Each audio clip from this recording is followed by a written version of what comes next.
অসম ছাত্ৰ সন্থাক বিশ্বাসত লৈ আমি আগবাঢ়িব পাৰোঁ।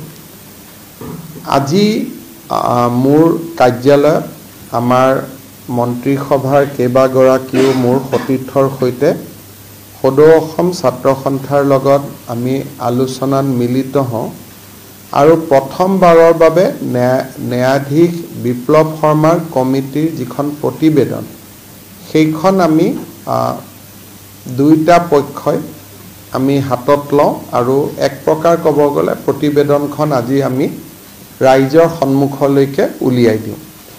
এতিয়া আমাৰ প্ৰতিবেদনখন অসম চৰকাৰৰ যিটো আসাম একৰ্ড ইমপ্লিমেণ্টেশ্যন ডিপাৰ্টমেণ্ট আছে এতিয়া তেওঁলোকে নিজৰ ৱেবছাইটতো তাক হোষ্ট কৰিব যাতে প্ৰতিবেদনখন যদিও আমি জানো বহুত অৱস্থাত বহুতে কৈ থাকে যে প্ৰতিবেদনখন ৰাজ্য চৰকাৰে প্ৰকাশ কৰি নিদিয়ে কিয়।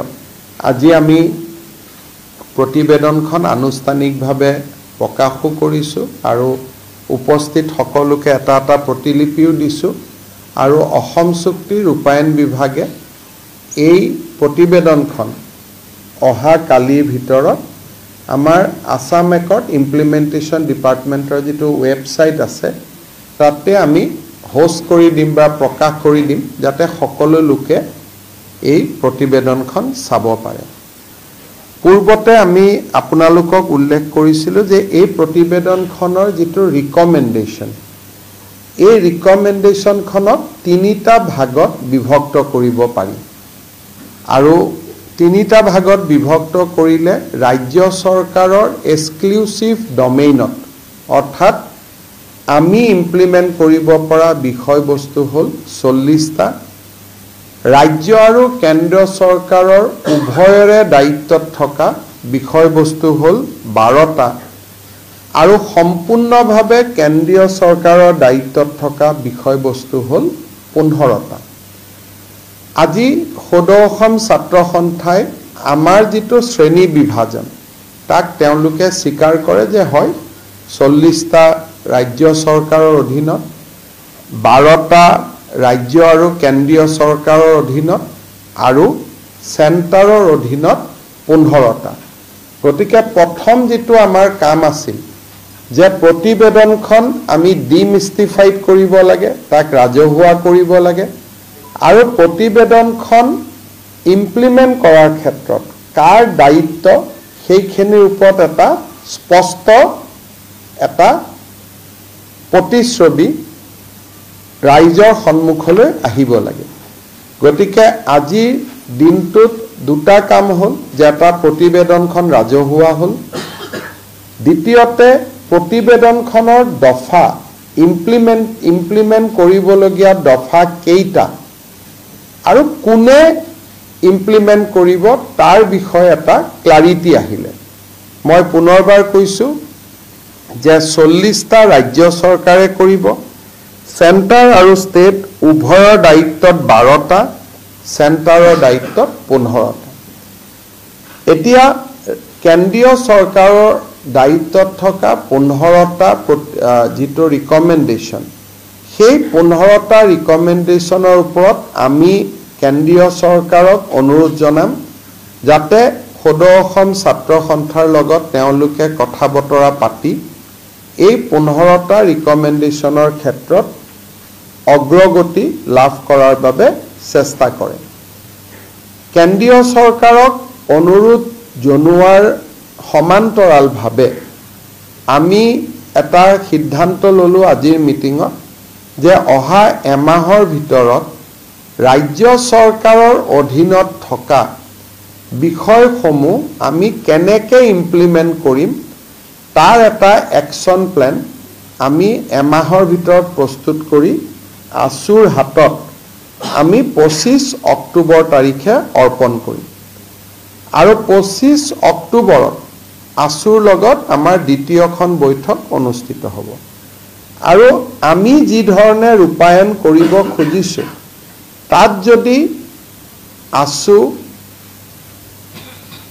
মূলতঃ প্ৰত্যেকটো পইণ্টত হয়তো এগ্ৰী নহ'ব পাৰে বেলেগ কথা, কিন্তু বাই এণ্ড লাৰ্জ যদি আছু এগ্ৰী হয় তেতিয়ালে আমি গোটেইখিনি ইমপ্লিমেন্টেশন এপ্ৰিল মাহৰ ভিতৰত কৰিবৰ বাবে আমি প্ৰচেষ্টা লম আজি মূলত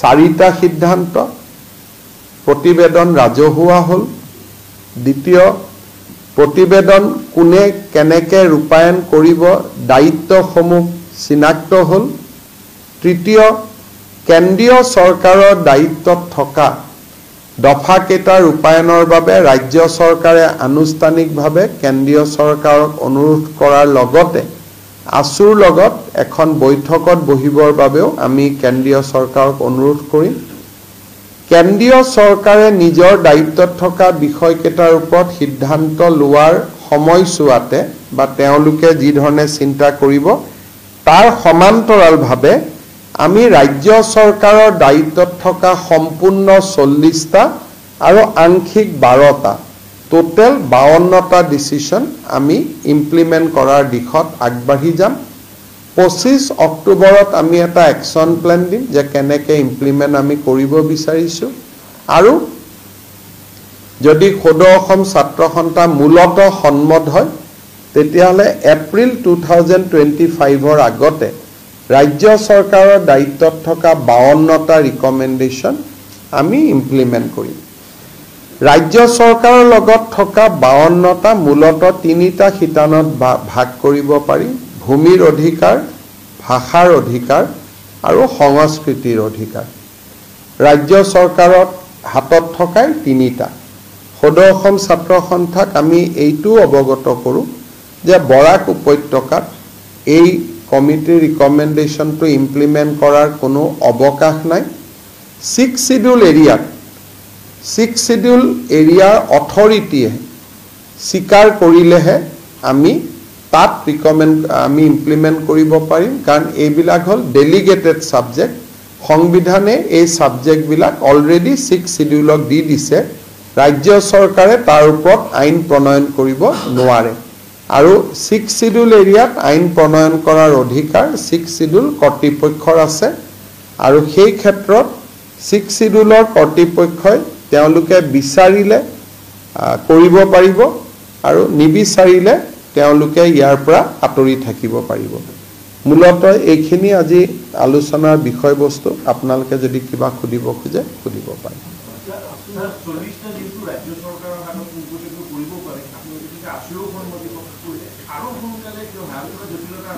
জটিলতা আসুৱেটো জানিব লাগিব আমি কেনেকে কৰিম গতিকে অক্টোবৰত আজি আমি প্ৰথম উলিয়াই ললো যে ৰাজ্য চৰকাৰৰ আউটাত 40টা আছে এতিয়া আসুৱে আমাৰ পৰা বিচাৰিছে যে আপোনালোকে কেনেকে ইমপ্লিমেন্ট কৰিব আমি এমাহ সময় লৈছো 25 অক্টোবৰ আৰু অসম বিধানসভা মাৰ্চতেই বহিব গতিকে সেই কাৰণে এপ্ৰিল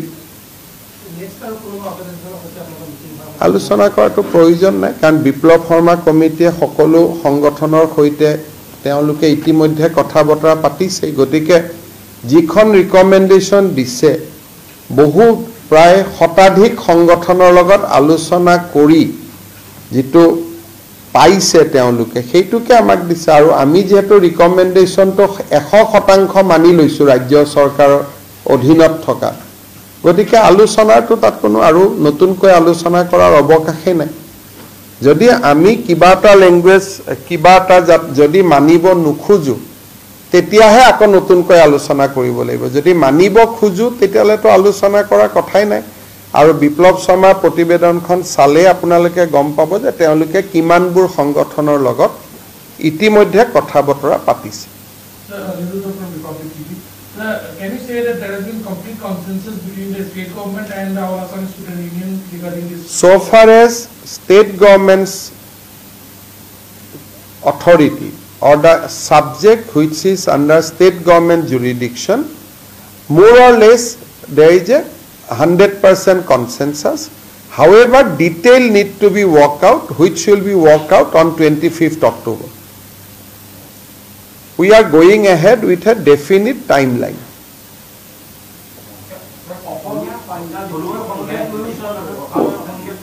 অসমীয়াৰ সংজ্ঞা দুটা সাধাৰণতে অসমীয়া বুলি ক'লে এটা সংজ্ঞা যে অসমীয়াত যোনে জন্ম লৈছে ভাষা সংস্কৃতিক আদৰি লৈছে তেওঁ অসমীয়া কিন্তু অসম চুক্তিৰ 6 নম্বৰ দফাৰ অসমীয়া মানে 1951 চন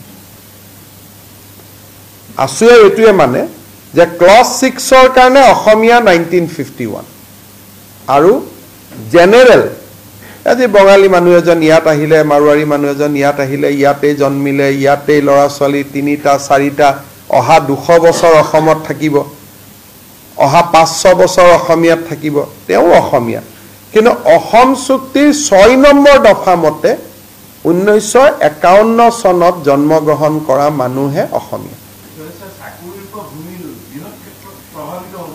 তাত আপোনালোকে ৰিকমেন্ডেশনখন পঢ়িলে গম পাব অসমখনক বিপ্লৱ শৰ্মা কমিটিয়ে দুটা ভাগত ভাগ কৰিছে এটা ভাগত 51 চলিব এটা ভাগত 51 নচলে বিপ্লৱ শৰ্মা কমিটিয়ে কৈছে যে পৌৰসভাত 51 নচলে গাঁৱত 51 চলিব গতিকে প্ৰতিবেদনখন আপোনালোকে পঢ়িলে দুটা সংজ্ঞা আপোনালোকৰ সন্মুখলৈকে আহিব যে অসমীয়া অসম চুক্তিৰ অসমীয়া এটা বেলেগ ডেফিনেশন আৰু জেনেৰেল অসমীয়া বুলি ক'লে এটা বেলেগ ডেফিনেশন কিন্তু আমি আসুক এটা কথা বুজাই দিছো যে বৰাক উপত্যকাত ইয়াক হাঙুৰিব নালাগে so Barak Valley will be excluded from the definition of Assamese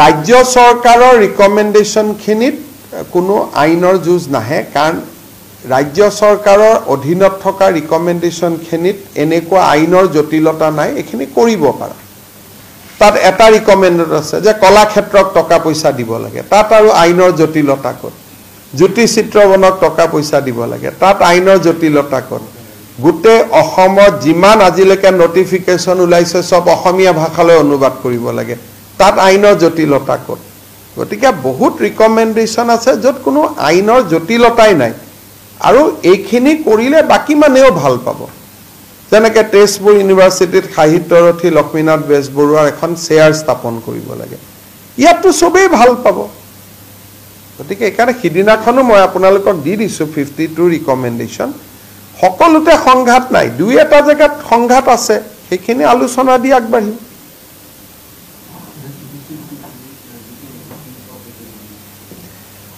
today we have engaged with All Assam Students Union regarding implementation of clause 6 of Assam Accord. Government of India has constituted a committee under the chairmanship of retired Justice Biplab Sharma. Committee has submitted report in 2020. Today we have analyzed what are the recommendations which can be exclusively implemented by the state government. And we have decided to go ahead with the implementation of those subjects which are completely under the state government. However, we have made it sure that we have made it clear that those recommendations will not be implemented in Barak Valley as well as in the 6th schedule area of Constitution of India without their explicit consent. There are certain recommendations which require constitutional amendment as well as it falls exclusively under the jurisdiction of central government. State government will take up with the central government regarding implementation with those recommendations and will also request central government to speak with ASU regarding implementation of those provisions. এতিয়া মই এটা সৰু বেলেগ এটা বিষয় কৈছো আজি ৰাজ্য চৰকাৰে বিশেষকৈ আমাৰ থাৰ্ড গেট আৰু ফোৰ্থ গেট কমিশনে দুখন নোটিফিকেশন দিছে যে 27 তাৰিখৰ পৰা আমি এটা অনলাইন পোৰ্টেল আমি দেখুৱাই দিছো পোৰ্টেলটো আপোনালোকে অলপ পিছত মোৰো টুইটাৰত চাই ল'ব পাৰিব বা নোটিফিকেশনো পাব পোৰ্টেলত আবেদন কৰিলে 50 টকা ফিজ দি আবেদন কৰিলে 15 তাৰিখৰ পৰীক্ষাত যিসকলে অৱতীৰ্ণ হৈছিল তেওঁলোকে নিজৰ OMR সিটখন ল'ব পাৰিব 27 তাৰিখৰ পৰা আবেদন আৰম্ভ হ'ব আৰু আবেদনৰ সংখ্যাৰ ওপৰত ভিত্তি কৰি তেওঁলোকে OMR চিটখিনি সেই ইমেইল এড্ৰেছলৈকে পঠিয়াই দিব এনসাৰ কি 15 তাৰিখৰ পৰীক্ষাৰ এনসাৰ কি অহা 28 তাৰিখে সেবাৰ ওয়েব পোৰ্টেলত হোস্ট কৰা হ'ব www.site.sebaonline.org ইয়াতে হোস্ট কৰা হ'ব আৰু এনসাৰ কি লৈ যদি কাবাৰ আপত্তি থাকে হেয়াও যদি সেবাক জনোৱা যায় সেবাই বিচাৰ বিবেচনা কৰিব গতিকে এই তিনিটা খিদিনাখন মই কৈছিল তথাপিতো আজি আপোনালোকক আৰু ইয়াৰ নোটিফিকেশন আজি ইতিমধ্যে সৰকাৰে ইস্যু কৰিছে My name is Ruki Bose from Scroll. So, have the Assam government accepted the cut-off date of 1951 as per the recommendation? Already there are recommendation. State government has accepted 1951 as a cut-off date. Already in Mission Bosundhara, we are doing that for last 3 years itself. So this today we are formally discussing, but on spirit we are already implementing the recommendation. So we have accepted the cut-off date of 1951 in the context of specific recommendation. It is not that when you go to apply for a license you have to show 1951, when you have to go to a restaurant you have to show 1951. It is not that. Only in regard to the specific recommendation of 1951, which you will understand when you will study the Biplab Sharma committee report. So that we have accepted. But we have not accepted 1951 as a general cut-off date for day-to-day life, which we cannot do. It is only specific, like he has said that in certain revenue blocks, land can be sold and purchased between the people who was in Assam from 1951. So we have not accepted 1951 as a general cut-off date for day-to-day life of Assam. But certain recommendation where 1951 has been mentioned, we are already doing that. Even in last assembly we have passed 3 land bill where we made 1951 as a cut-off date. We have not mentioned 1951. We said 3 generation. 3 generation means 1 generation 25 years. So it is 51. But for going to a voting, going to apply for a job, going to a restaurant, going to a hotel, nobody will ask 1951.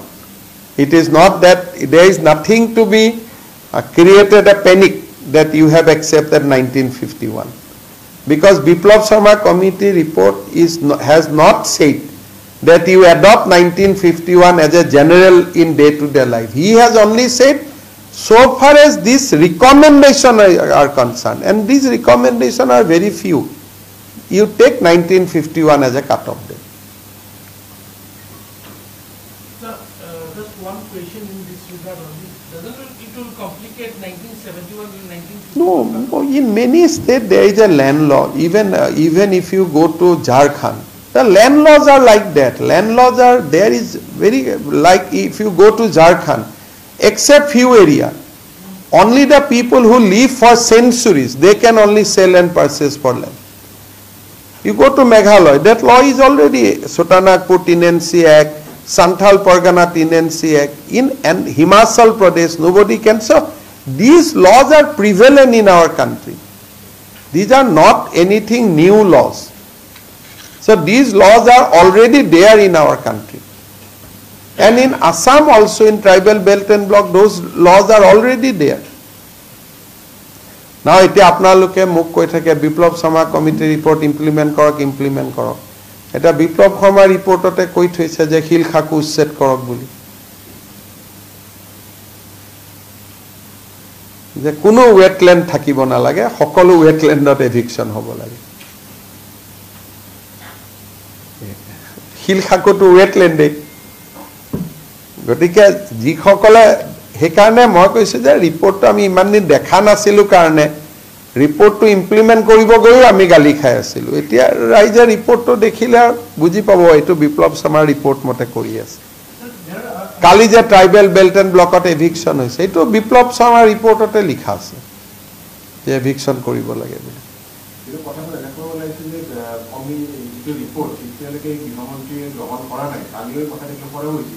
কোনে এতিয়াতো মই দেখোন মুখ্যমন্ত্ৰী হিচাপে ৰিপৰ্টটো গ্ৰহণ কৰি ৱেবছাইটতে দিব দিলোঁ গৃহমন্ত্ৰীৰ কথাটো 15টা ৰিকমেণ্ডেশ্যন লয় সেইটো তেখেতৰ ওপৰত কথা আমাৰখিনি আমি কৰি আছোঁ আমিতো গ্ৰহণ কৰি এতিয়া কালি ৱেবছাইটতে আপোনালোকে পাই যাব আজি আমি কপিটো সকলোকে দি দিলোঁ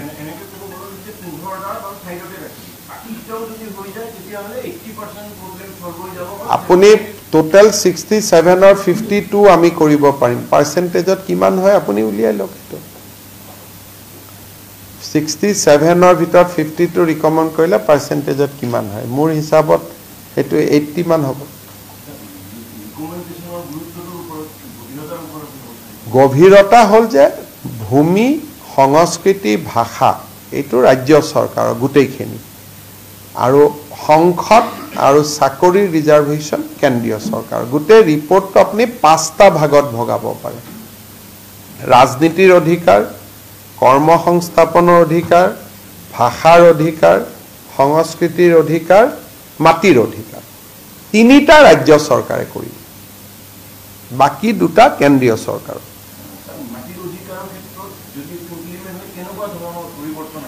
অলপ আপোনালোকে চাই লওক ৰিপৰ্টটো চালেতো গমেই পাব আমি যিবিলাক কৰি আছোঁ মোটামুটি এইটোৱে আৰু যে ৰিপৰ্টটো যদি আপুনি একচেপ্ট কৰে তেতিয়াহ'লে এভিকশ্যন আৰু বেছিকৈ চলাব লাগিব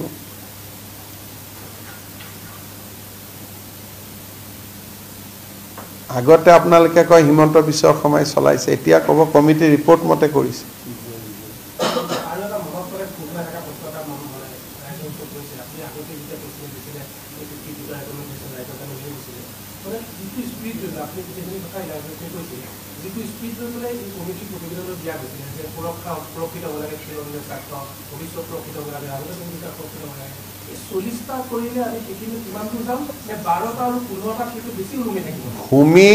ভূমি ভাষা আৰু সংস্কৃতি এই 40টা কৰিলে মোটামুটি কামখিনি হৈ যাব কিন্তু ৰাজনৈতিক যিটো ৰিজাৰ্ভেশ্যন সেইটোৰ কাৰণে কেন্দ্ৰীয় চৰকাৰ কিন্তু তাকো এতিয়া চেন্ট্ৰেল গভৰ্ণমেণ্টে কয় যে ডিলিমিটেশ্যনৰ পিছততো সেইটো আমি কৰিয়ে দিলোঁ সেইটো এটা ইণ্টাৰপ্ৰিটেশ্যনৰ বিষয় যদি আপোনালোকে ডিলিমিটেশ্যনটো চাই তেতিয়াহ'লে ডিলিমিটেশ্যনততো বিপ্লৱ শৰ্মা কমিটিয়ে ৰিকমেণ্ডেশ্যন কৰাতকৈ পাৰ্চেণ্টেজটো ওপৰত আছে এতিয়া যদি ডিলিমিটেশ্যনটোক স্থায়িত্ব দি দিয়ে ৰিজাল্টটো একেই হৈ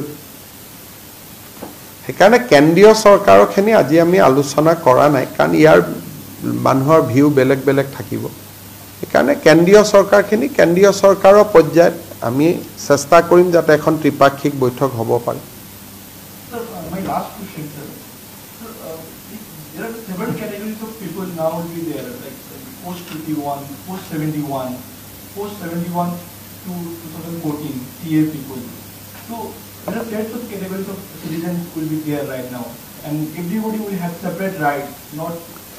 It is simple as prevalent in many other states of India. Like today, if you go to state of Jharkhand, you will have a different rights. Today, if you go to Himachal, you will have a different rights. So this is not something unique to Assam. It is already accepted practice in entire country that everybody will not have the same rights so far as land is concerned. But right to live is equal. Right to be treated equally, it is all over India, it is the same. But when it is coming to land, when it is coming to language, when it is coming to culture, the rights are different. And that is prevalent in all over the country. Even in Karnataka. So this is not what Assam is trying to do for the first time in the country. It is already there. If you go to Tripura, half of the Tripura, you cannot purchase a single plot of land. These are accepted provisions. These are accepted norms in entire country. So if tomorrow a person get a citizenship of this country in 2021, in Jharkhand he cannot purchase a single plot of land. But in Assam they can. So now that is what we are trying to change.